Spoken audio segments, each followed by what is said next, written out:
All right, let's do a quick little update here. I've been putting off working on this because means I have to mechanically build things. I'm a software guy. I enjoy building things. I just don't have the practiced skill set and the tool set or the materials. So I needed to hook up a solenoid to a lever. So I made a lever out of a few sheets of a plastic container that I cut the bottom out of, that I then glued together with hot glue to give some more strength. Then I drilled a hole in it at the end to hook it up to the solenoid, and then I made a couple of holes in the not far from there to give it a fulcrum for the lever. Then I made a lever out of a paper clip, and then I realized that the paper clip was too springy, so I had to bend it better so that I could clamp it, both ends of it, with the clamp. And I needed to lift this thing up so that it could actually be balanced and go back and forth like that.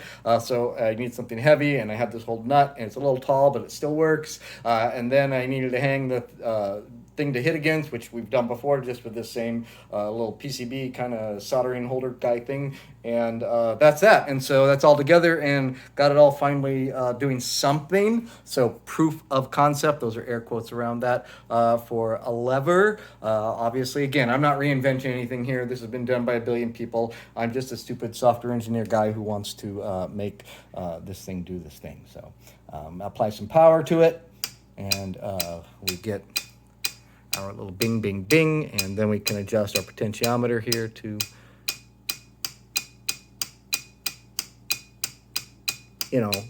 obviously the solenoid, again, still too loud. I think I might need to use stepper motors. I'm not sure if that's a solution. But it is interesting to have that be like a beat, and then the bell is not constant because of physics and the way it hangs.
All right, so this would be fun enough to even to hook this up to a CV on a modular, I suppose, and just see what kind of fun one could have with it. But working on this, as you guys might not know, I also have some module ideas I'm working on that take data from real-world simulation kind of things like bird flight and particle physics and things like that.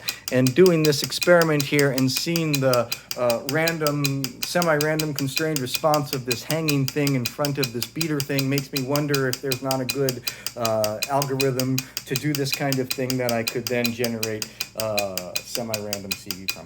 In any case, this is more of a different project, working to control solenoids to hit real-world objects, and I think this was a good, much better response than trying to hit the object directly with the solenoid. And of course, I learned this by watching a video, which was a much better job of all this kind of stuff. Blah, blah, blah. Yay.